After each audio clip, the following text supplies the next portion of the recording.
Bonsoir à toutes et à tous et bienvenue dans cet entretien exceptionnel avec le président Patrice Talon qui prend aujourd'hui la parole au cœur de ce qui ressemble à une tambouille préélectorale. Monsieur le Président, bonsoir. Bonsoir. Merci de nous recevoir ici dans l'un de vos bureaux du Palais de la Marina. Monsieur le Président, l'ambiance préélectorale, vous le savez, elle n'est pas des plus sereines, puisqu'il y a encore des partis politiques qui n'arrivent pas à satisfaire aux conditions prévues par les lois électorales. Comment appréciez-vous cette situation? Et puis, avec le recul, est-ce que la réforme du système partisan n'est pas un peu trop exigeante? Je dois vous avouer que la situation dans laquelle se trouve la dynamique électorale ne m'enchante pas du tout. Elle porte préjudice à l'image de notre pays. Mais pour autant, il n'y a pas lieu d'indexer la réforme du système partisan, encore moins le code électoral. Les infortunes qui s'observent chez les démocrates sont-elles la conséquence d'un code électoral trop contraignant ou résultent-elles d'une main cachée, en l'occurrence celle du président Talon? Comme je suis devenu le souffre-douleur du président Boni et le bouc émissaire idéal pour tout ce qui ne va pas chez les démocrates, que puis-je dire pour ne pas être condamné? Je suis le coupable idéal. Mais avant d'aller à l'échafaud, je vais vous dire à vous toute la vérité. Tout ce que j'essaye de couvrir depuis fort longtemps en raison de ma charge et de la réserve que cela m'impose. En effet, depuis 2016, mon prédécesseur, le président Boni, s'emploie avec beaucoup d'énergie à faire échec à toutes les réformes, quelles qu'elles soient, et à l'action publique, quel que soit le secteur. Avant 2016, tout le monde priait pour une réforme du système partisan. Nous l'avons engagée et j'en suis fier. Elle consistait à encourager, voire contraindre, les partis politiques au regroupement. La FCBE, qui était à l'entame de la réforme, je crois le parti le plus grand de la centaine de petits partis que comptait le Bénin, avait l'opportunité d'absorber un grand nombre de ces petits partis et de devenir un grand parti d'envergure nationale, pour peu qu'elle en ait la volonté. Mais comme c'est une réforme engagée par Patrice Talon, pas question. Pas question que cette réforme prospère, même si la FCBE devait en profiter. De même, l'appel de Patrice Talon à entrer en partenariat avec la FCBE et à accueillir des cadres FCBE dans la gouvernance politique et technique du pays a été refusé à tous ceux qui ont estimé le contraire et ont montré leur disponibilité à collaborer. Tout cela ont été bannis. Cette volonté du régime de la rupture d'associer toutes les compétences et bonnes volontés, quel que soit leur bord politique, à la construction du pays, s'est manifestée très tôt, et ce, dès la formation du premier gouvernement. C'est dans cette perspective d'ailleurs que M. Jean-Claude Oussou, membre du staff de campagne de Lionel Zissou, a été appelé au gouvernement en qualité de ministre de l'Énergie dès le lendemain de l'élection présidentielle. Beaucoup d'autres, en raison de leurs compétences techniques ou de leur leadership politique, ont été appelés pour servir le pays aux côtés de Patrice Talon, élu comme président de tous les Béninois et non comme président d'une partie des Béninois. Certains restés fidèles à la ligne du parti et de son chef, je parlais des FCBE, du président Yaya Boni, sont manifestement entrés en quasi-rébellion contre le nouveau régime, et ceux qui ont choisi de servir le pays à mes côtés ont été, comme je l'ai dit, purement et simplement bannis.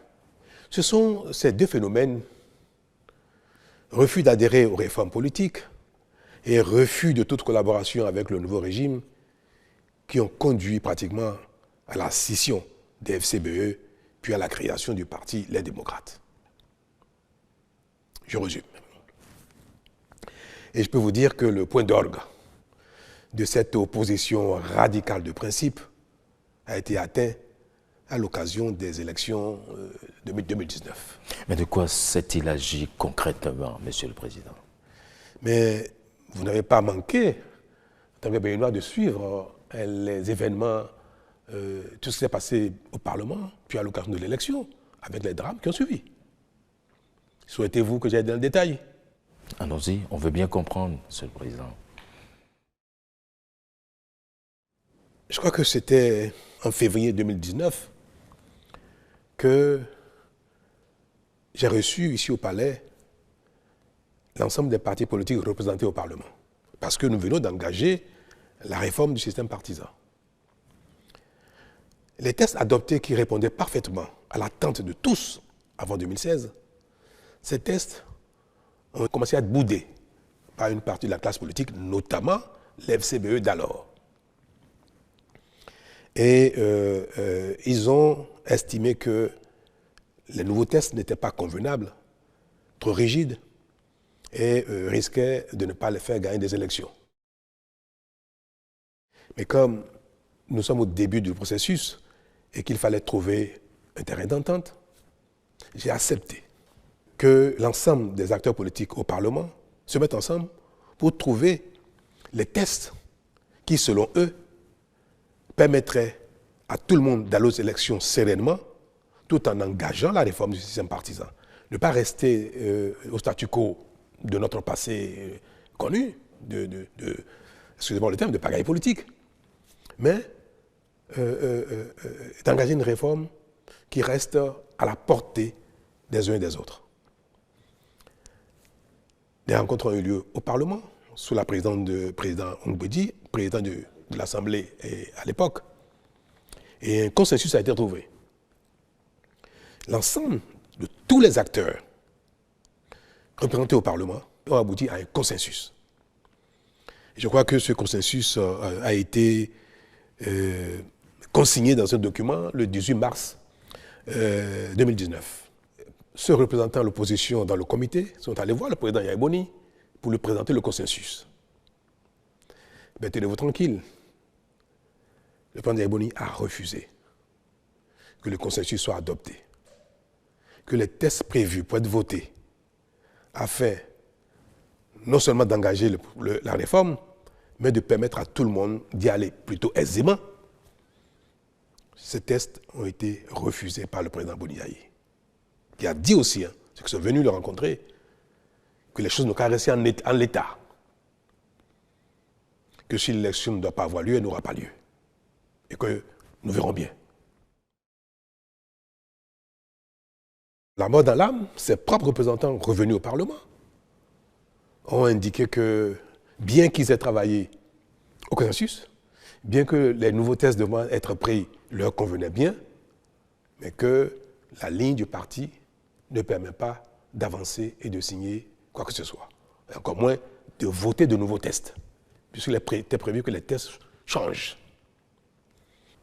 Je dois préciser que, à la suite des négociations au Parlement, tous les représentants de chaque camp, mouvance, opposition et consorts, comme je disais tout à l'heure, après avoir abouti au consensus, tous les représentants désignés avaient signé l'accord de consensus. Donc avant d'aller soumettre cela au président Yahya Boni. C'est parce que celui-ci a refusé qu'il n'est pas question que le consensus soit mis en œuvre, qu'ils sont donc revenus et ont dénoncé leur propre signature. Ils l'ont dénié finalement. Ils l'ont dénié, après l'avoir signé. Cela, je tiens à le préciser parce que c'était pour tout le monde, il paraissait évident que ce consensus soit mis en œuvre. C'est pour ça que je crois que les représentants de l'opposition n'ont même pas estimé nécessaire d'aller solliciter l'approbation du document avant de le signer. C'était évident pour eux parce que tout ce qu'ils ont demandé a été pris en compte. Mais malheureusement, donc, l'approbation du président Boni Yaye n'a pas été obtenue et ils sont revenus au Parlement pour dénier leur propre signature et se retirer de la salle. Et d'ailleurs, à la mise en œuvre des tests, je crois, je n'ai plus le bon souvenir des choses, toutes les questions ont été évoquées, ils sont carrément sortis de la salle. Alors, voter un nouveau test, il n'en avait rien à faire. Continuer avec les tests existants, pareil. Est-ce qu'il fallait bloquer le pays? S'arrêter là? On fait quoi? Avec le test existant ou de nouveaux tests, rien ne se fera. Le Parlement a continué avec les tests existants et nous sommes allés aux élections législatives 2019. Vous connaissez la suite. Et c'est quelque chose que je n'ai jamais voulu évoquer dans ces détails-là parce que je pense que, comme dit le président Aïmo lui-même, les intrigues du genre peuvent être gérées sans que l'opinion dans son ensemble ne découvre ces détails qui ne nous honorent pas, et encore moins un ancien président de la République. Mais je suis tenu à la fin de dire, que tout le monde m'entende, que ce qui s'est passé en 2019, c'est le président Aïboni qui a été le seul responsable. Il a empêché la tenue normale des élections, il a empêché les démocrates de participer aux élections. C'était l'FCBE à l'époque, parce qu'il a empêché que des tests consensuels soient mis en œuvre pour permettre une élection apaisée. Il a pratiquement empêché que les élections aient lieu dès l'adoption des tests au Parlement. J'ai assumé. J'ai été vu comme celui qui est à l'occasion, qui est à l'origine des violences électorales que nous avons connues. C'est mon rôle, je suis dans la charge, j'ai assumé. Mais ce qui se passe et qui continue de se passer ne peut pas me permettre de rester silencieux indéfiniment. Alors, je crois qu'à la suite de cet événement, nous avons eu droit à l'installation de ce Parlement qualifié de monocolore, la 8e législature. Donc, qui s'est installé sans la FCBE et qui a été qualifié de monocolore. Mais devrions-nous arrêter toutes les réformes en raison de cette situation? De l'opposition du président Aïboni Yahi, de faire partie du pays normal, ou bien fallait-il continuer à construire le pays en faisant les réformes, en espérant que la foi dont le président Boniaï se réclame finirait par l'assouplir. Nous prions tous et nous espérons chaque fois que le ciel nous accorde de faire de bonnes œuvres, de calmer nos pulsions, nos colères, pour qu'autour de nous, la vie soit confortable pour les uns et les autres. Et moi, j'ai espéré que cette foi finirait par avoir raison de la position du président Boniaï. Mais je crois que rien n'y fit. Nous avons donc décidé de ne pas arrêter le processus de mise en œuvre des réformes et nous sommes allés donc le plus loin possible pour rester dans la dynamique de l'aboutissement à un pays doté de grands partis politiques susceptibles de représenter toutes les régions du Bénin à l'occasion de chaque élection, que ce soit législative, communale ou présidentielle. Notre action, qui n'a pas manqué de continuer d'amadouer le président Boniaï et le FCBE d'alors, nous a amené à entamer, à convoquer un dialogue politique en octobre 2019. Alors l'intérêt de ce dialogue était de tourner la page de la non-participation des FCBE aux élections, de la violence qu'il y a eu, et qu'ensemble, nous repartions sur une nouvelle base avec des tests peut-être nouveaux, un peu réajustés. Disons que j'ai été constamment dans cette dynamique de rediscuter avec les uns et les autres, de trouver des compromis pour avancer. Presque tous les partis politiques existants au Bénin alors, en ce temps, qui ont été invités au dialogue, sont arrivés, y compris les FCBE. Je crois qu'à l'époque, il y avait une dizaine de partis convenablement enregistrés selon la charte des partis. Et les FCBE ont participé au dialogue. Mais le fait d'avoir participé au dialogue, le président Boni a décidé d'exclure tous les cadres FCBE, les leaders FCBE qui sont venus au dialogue. Vous connaissez, vous avez suivi un peu ce qui s'est passé dans cette période-là. Bien sûr. Un processus a été engagé pour les exclure du parti. Oui. Je crois que c'était même allé en justice. Évidemment.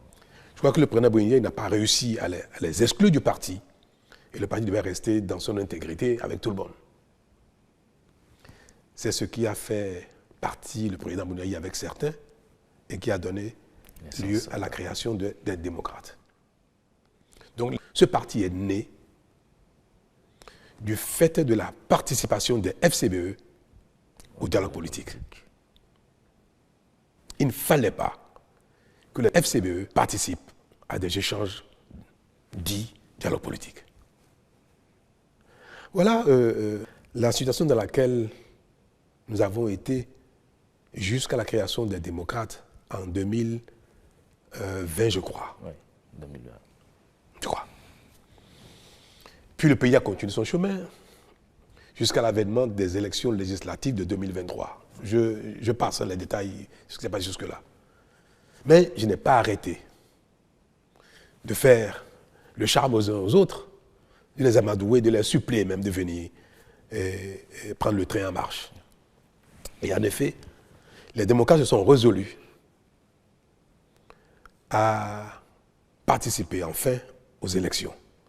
Et ils ont été donc candidats aux élections de 2023, aux élections législatives. La suite, avec les mêmes lois, les mêmes tests, parce qu'on a réussi à les supplier, à les amadouer qu'on sort, ils sont allés aux élections et ils ont eu 28 députés avec les mêmes tests. À peine cet obstacle franchi, c'est-à-dire élection 2023 avec les nouveaux tests, que les prémices d'un contournement des dispositions mises en place ont commencé à apparaître ici et là, y compris dans mon propre camp.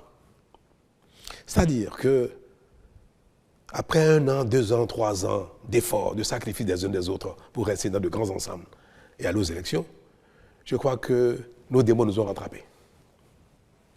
Au sein de l'Union progressiste le Renouveau, qui est un parti qui me soutient, les velléités de liberté ont commencé à s'exprimer, à se faire voir. Pareil au Bloc républicain. Et encore davantage chez les démocrates qui venaient à peine de se constituer, d'aller aux élections et d'avoir des députés. J'ai même reçu en son temps une partie des cadres, des personnalités non moins importantes des démocrates qui m'ont prié, que maintenant que ils sont tous au Parlement, qui m'ont prié de revoir les seuils fixés pour avoir accès au partage des sièges dans le code électoral. Cette demande, également, je l'ai entendue au sein des BR, au sein des UP. Le Renouveau. Alors vous comprenez quelle a été ma tristesse. Est-ce qu'il fallait revenir en arrière, baisser les seuils pour qu'à nouveau les partis s'éclatent? Parce qu'un seuil plus bas permettait à ces deux partis de se diviser en 2 ou 3. Et je l'ai dit même plusieurs fois ici, à l'occasion de certaines rencontres, je l'ai dit au président Boni quand il est venu me voir, j'ai dit, Monsieur le Président, si j'avais accepté de m'engager avec vous dans la révision du code électoral pour baisser les seuils, les démocrates auraient déjà explosé. Ce n'est pas vous seul, UPR et BR. Dans ces conditions, vous comprenez pourquoi je suis resté droit dans mes bottes en essayant de convaincre les uns et les autres de bien vouloir rester là où ils sont, là où chacun se trouve, afin que nos sacrifices ne soient pas vains, puisqu'on serait retourné à la case départ. Voilà donc ce qui nous a amené à maintenir les tests, le code électoral, les tests actuels en l'état pour, je dirais, forcer la main aux uns aux autres de rester ensemble et même aller au-delà pour continuer les regroupements. Puis arrive le moment présent. l'élection présidentielle et les élections législatives et communales de 2026 et patatras. Le code électoral actuel a certes placé la barre haut pour tout le monde, mais a surtout permis, voire recommandé à chacun d'être disposé, après les élections, à échanger avec les autres afin qu'ils ne se voient plus comme des ennemis. Car c'est ce qui se passe actuellement. Et cela ne doit pas continuer. Ce que je dis par là, vous observez que les échanges politiques, tout ce que fait le régime actuel et la réaction, les commentaires, l'opposition des partis dits d'opposition donnent l'impression que nous sommes dans un champ de bataille, sur un ring. Et ça, je l'ai dit une fois, on ne peut pas construire le pays quand on a l'impression qu'il y a une partie du pays contre une autre. Je suis à la fin de mon mandat et ce serait regrettable que je ne fasse rien pour que les choses changent. Ce n'est pas quelque chose qui m'a enchanté. C'est quelque chose dont j'ai souffert tout le temps. Et le moment est arrivé pour moi d'œuvrer à ce que, pour la suite, les choses ne se passent plus ainsi. Et je vais l'illustrer par un fait qui s'est passé il n'y a pas longtemps. Ouais. Le vote du budget de l'État 2025. Quand le gouvernement a travaillé sur le projet de budget, le ministre des Finances est allé au Parlement rencontrer les divers groupes parlementaires, les diverses commissions, pour échanger sur l'articulation du budget et ses détails. Les démocrates, pour une fois, ont participé au débat et ont fait des observations pertinentes et ont suggéré des modifications et des amendements au projet de budget. Le ministre des Finances s'est employé à prendre en compte la quasi-totalité des observations et des recommandations des démocrates. C'était une belle occasion pour montrer que le pays est un, indivisible. Et je profite pour l'en féliciter à nouveau, mais toutes les gymnastiques possibles ont été faites pour que toutes les observations soient prises en compte et toutes les recommandations des démocrates soient intégrées au projet de budget. Le ministre est revenu au gouvernement, présenter la nouvelle mouture. Le gouvernement l'a approuvé entièrement dans son intégralité et a souhaité que le budget soit voté en l'état avec les nouvelles dispositions. Au vote, les démocrates ont fait exactement ce qu'ils ont l'habitude de faire, exactement le contraire de ce qu'ils ont souhaité. Quelques jours avant, ils ont voté contre le budget. Comment ça peut se comprendre? Et nous avons appris dans les coulisses que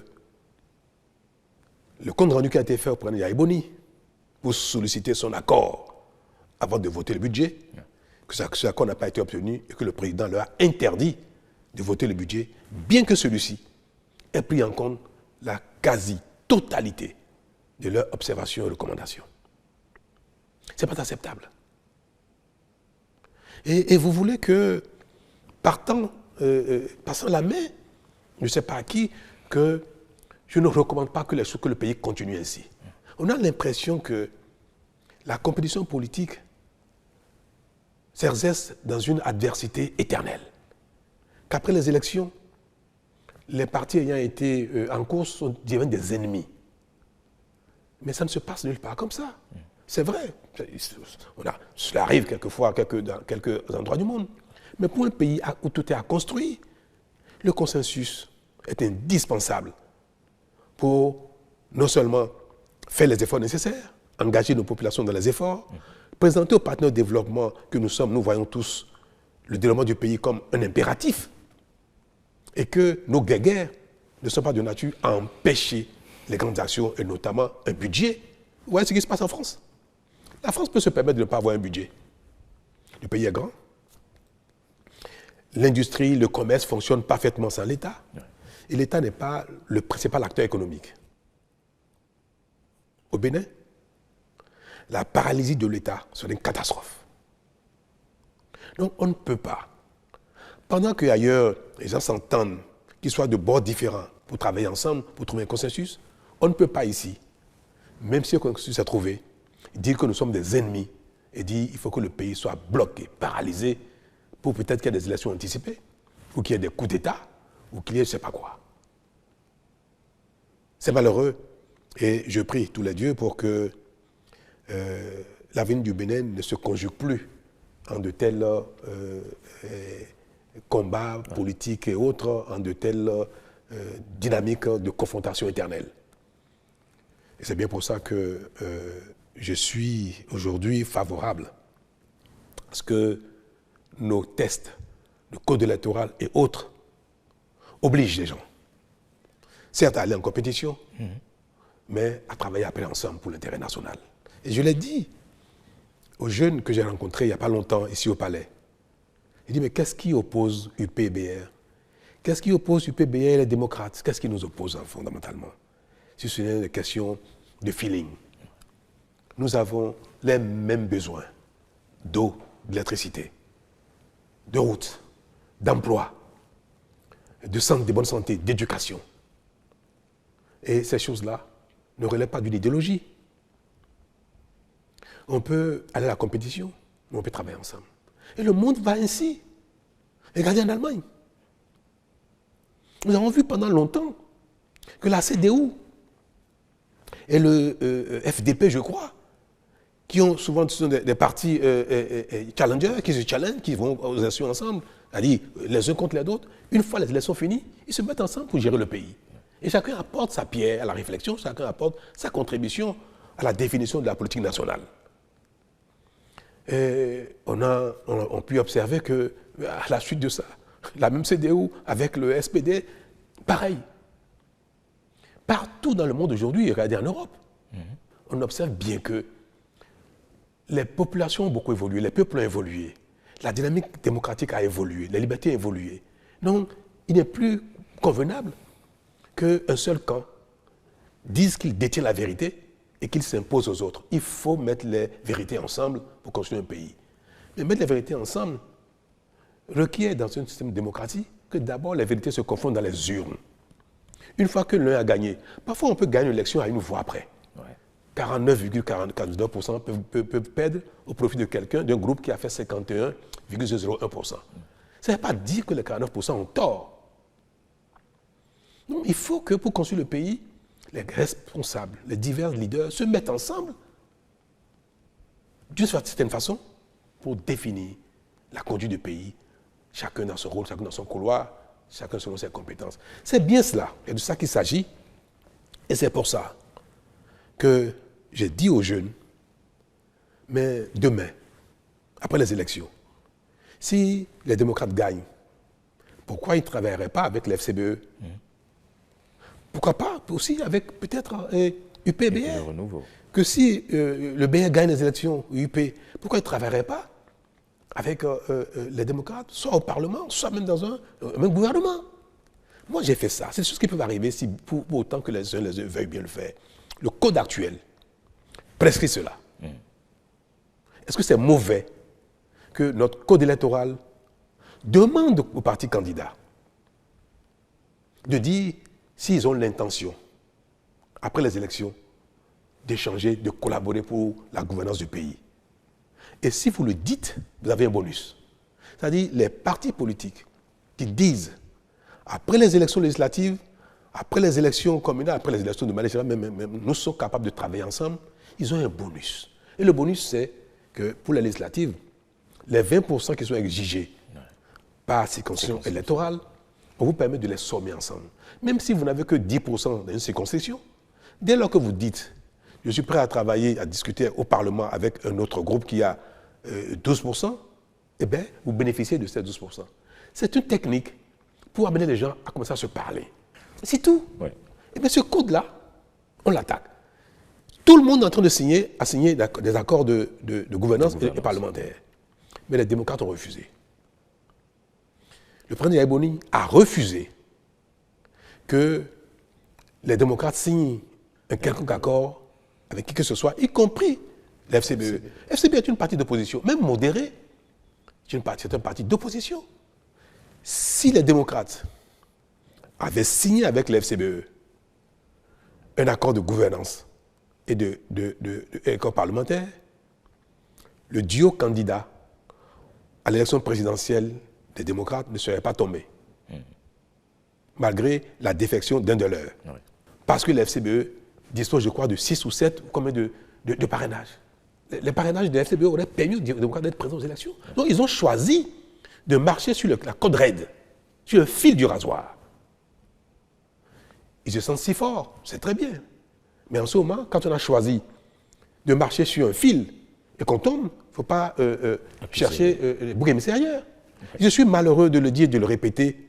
Je suis malheureux que les démocrates n'aient pas les élections présidentielles. Ils avaient la possibilité de le faire. Ils pouvaient signer un accord avec l'FCBE.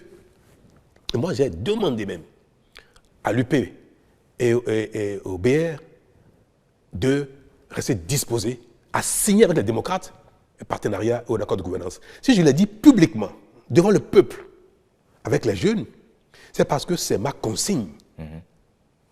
Et je l'ai dit pour que les cadres des deux partis UPBR entendent publiquement que le président de la République, qui est aujourd'hui le chef de la majorité, souhaite que UPBR puisse signer avec n'importe quel autre parti, y compris les démocrates. Je l'ai dit publiquement. Ouais. Qu'est-ce qui, honnêtement, pourquoi Yaïboni ne peut pas accepter de signer un accord avec ceux-ci et dire que si vous gagnez ou si je gagne, nous pouvons travailler ensemble. Mais cette déclaration ne veut pas dire qu'ils ont l'obligation demain de nommer des ministres de parti. Non, c'est juste l'intention. À la limite, même ils peuvent ne pas le respecter plus tard. Mais ce serait bien que le peuple entende, qu'eux-mêmes se disent, travailler ensemble n'est pas un problème quand on est dans le même pays. C'est tout ce que voulait le Code. Et cela leur aurait permis, cette déclaration d'intention leur aurait permis aujourd'hui d'être candidat au présidentiel.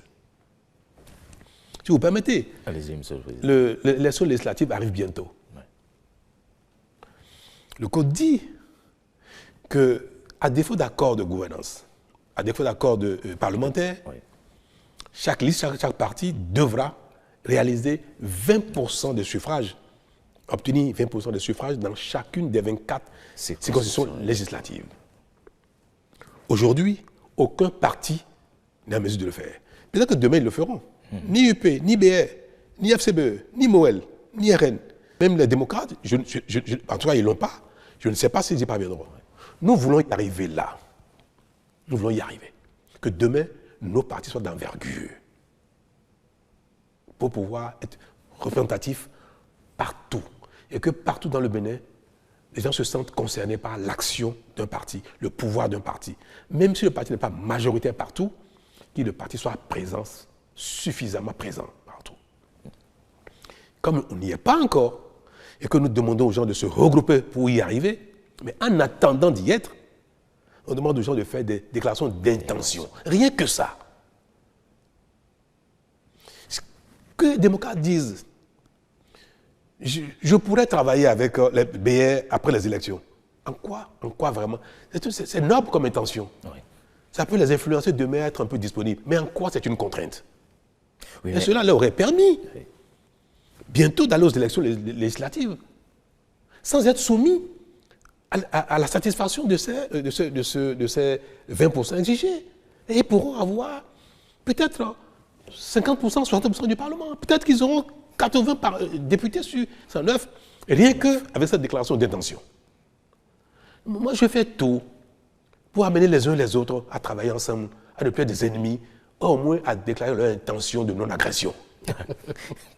Oui, vous parlez si bien d'intention de non-agression, mais croyez-vous vraiment à la viabilité de ces alliances entre des partis qui aujourd'hui sont d'obédiences différentes? Mais vous voyez bien que les obédiences ne sont pas forcément liées à des idéologies de gouvernance politique. Quand on a tout, on a déjà les fondamentaux, on a l'école, la santé, les routes, l'eau, l'électricité, assez d'emplois, on peut parler d'obédience politique, en réalité liée à la vision. Mais aujourd'hui, nos populations demandent aux uns aux autres le minimum, comment je vais dire ça, le minimum de survie. Donc les gens sont dans des divers camps par affinité. C'est tout. Mais je vous ai dit, qu'est-ce qui différencie le PR du bloc républicain? C'est un camp d'affinité. Qu'est-ce qui fait que les démocrates ne sont pas ont quitté la FCBE? Pourquoi à l'époque les FCBE Yaïbouni ne sont pas venus avec moi? Parce qu'il y a un problème à Yaïbouni et à Patrice Talon. Le seul problème que les FCBE ont eu dans le passé, quand ils étaient dirigés par Yaïbouni, le seul problème que les démocrates ont aujourd'hui, dirigés par Beni Yahi, c'est parce qu'il y a un problème entre Patrice Talon et Yaïbouni. La guerre entre mon ami, mon grand frère, l'ancien président et moi, est en train de pourrir l'environnement politique au Bénin. Même l'environnement social. En train de pourrir même la paix et la quiétude, la concorde. C'est dommage. Vivement les élections de 2026 pour que nous quittions la scène politique. Je voudrais tant. Vous le souhaitez? Ah oui, que lui et moi, on quitte la scène politique. Ça c'est peut-être vous, mais peut-être pas lui. Mais je voudrais qu'il quitte aussi la scène politique. Ouais. Qu'à la limite, on se retrouve dans un conseil de sages pour donner des conseils aux gens, pour faire des arbitrages. Le Sénat voulait vous dire? Mais pourquoi pas? Je ne sais pas quel nom ça va s'appeler, mais il serait bien que nous quittions la scène politique. Notre relation nuit au Bénin. Moi, je fais tout pour qu'il en soit, que ce soit différent, que ce ne soit plus ainsi, mais je n'y arrive pas. Je n'y arrive pas. Je suis pressé que le terme de mandat arrive pour que les Béninois vivent autre chose en dehors de Talon et de Yaïbouni. Vous savez, en 1990, à la conférence nationale, pourquoi les conférenciers ont mis la limite d'âge aux élections présidentielles, 70 ans? Pourquoi? Ça a été affirmé. Les anciens présidents que le Bénin a connus jadis, Maga, Arouma Degbe, Apiti, Zinsou, ont pourri la vie aux Béninois par la compétition politique, par la guerre de leadership. À la conférence, paix à l'âme d'Apiti, Apiti n'y était plus, mais il restait encore 3. Maga, Arouma Degbe, Zinsou. Presque à l'unanimité, sauf les 3. Les confédérations ont décidé de les mettre à l'écart, de les mettre au repos, de leur interdire d'être candidats. C'est ça aussi, les lois des pays sont faites pour régler les problèmes qui se posent au pays. Moi, je demanderais bien au Béninois, au Parlement, de voter une loi constitutionnelle pour interdire à Talon, à Yaïbouni et à Soglo de faire la politique. Qu'on aille passer nos vacances au village. Votre retraite plutôt. Mais ça devient impératif pour le Bénin. Et je vous le promets. Si les Béninois apprennent à nous oublier demain, les choses changeront très vite dans le pays, plus vite qu'on le pense. Alors, une dernière question, oui. Monsieur le Président. Vous permettez, est-ce que vous pensez que les frondeurs LD aujourd'hui pourraient atterrir aux côtés des partis de la mouvance? Mais beaucoup d'entre eux sont demandeurs. Ah oui. Beaucoup de démocrates sont demandeurs. Quand le président Boni est venu me voir ici au palais il y a quelques jours, il m'a demandé, mais il faut faire quelque chose pour que le duo soit réhabilité. Mais je lui ai dit, je ne suis pas fait de miracle. C'est trop tard. Vous le saviez ça. Pourquoi vous n'avez pas voulu le faire plus tôt? Pourquoi vous n'avez pas voulu faire un accord avec les FCBE, ni avec BR, ni UP? Mais il m'a dit, oui, d'accord, c'est trop tard, mais qu'est-ce qu'on peut faire maintenant? Je dit, Monsieur le Président, dites-moi, s'il y a un moyen de le faire, je le ferai. Mais je ne trouve pas comment revenir en arrière. Il souhaitait quoi? Annuler le processus. Il faut repartir. Mais ce n'est pas bien. Il ne faut pas que leur intransigeance, leurs erreurs amènent le pays à faire du n'importe quoi. Donc j'ai dit, Monsieur le Président, ce n'est pas possible. Moi, je ne peux rien faire, je ne vois pas ce que je peux faire pour ramener le processus en arrière afin que Maître Agbodjo et l'audio soient à nouveau éligibles. Je ne sais pas ce que je peux faire. Si vous trouvez quelque chose à me conseiller qui est dans mes cordes, je le ferai. Mais quelque chose de réaliste. Et puis nous allons parler de législative. Et je lui ai dit, Monsieur le Président, attention. Ce que vous faites, ne continuez pas, parce que si jamais il y a un malheur aux législatives, vous serez seul responsable. Vous n'allez pas chercher encore talon si jamais les élections législatives se passent mal et que les démocrates ne sont pas au Parlement. Parce que le risque de ne pas au Parlement guette tout le monde. Tous ceux qui veulent aller aux élections tout seuls, ils sont guettés par ce risque-là. Et si ça arrive, et il m'a dit, le président Boniaï, j'ai entendu dire que j'ai dit que je veux que tout le monde aille au BR ou à l'UP. Mais ce que je lui ai dit, c'est simplement que les uns et les autres discutent, que les démocrates peuvent discuter avec UPBR, mais discuter avec CBE pour faire une déclaration d'intention, d'amour. Même si l'amour ne se consomme pas après, parfois la déclaration peut suffire. Pour qu'il n'y ait pas ce risque-là. Il est parti d'ici en me disant qu'il me reviendrait là-dessus et qu'au besoin, je pourrais aider à ce que les UPBR acceptent de le faire. Le débat a eu lieu chez les démocrates au lendemain de son arrivée ici. Le débat a eu lieu. Certains ont dit « Alléluia, il faut le faire ». D'autres ont dit non. Et in fine, le président Boniaï lui-même a dit non. Nous aurons des élections dans ces conditions, quelles que soient les conséquences que ça va générer. Et nous verrons bien après ce qui va se passer. Mais alors il ne se passera rien du tout. Si les démocrates décident d'aller aux élections dans ces conditions, ben, il ne se passera rien du tout. Je vais prier simplement pour qu'ils gagnent, qu'ils enlèvent des sièges pour que le pays retrouve son calme comme d'habitude. Un mot, Monsieur le Président, pour conclure cet entretien. Mais je voudrais conclure cet entretien avec vous et vous interpeller vous-même en tant que Béninois, juste pour dire qu'il faut préserver la concorde, l'unité. Et il faut que chaque personne, chaque leader, chaque Béninois qui, dans sa vie sur cette terre, finit d'accomplir sa mission, un rôle donné pendant un temps, qu'il veuille que ceux qui vont le succéder, quelles que soient les conditions, puissent réussir pour l'intérêt général. Que celui qui part ne souhaite pas le chaos après lui.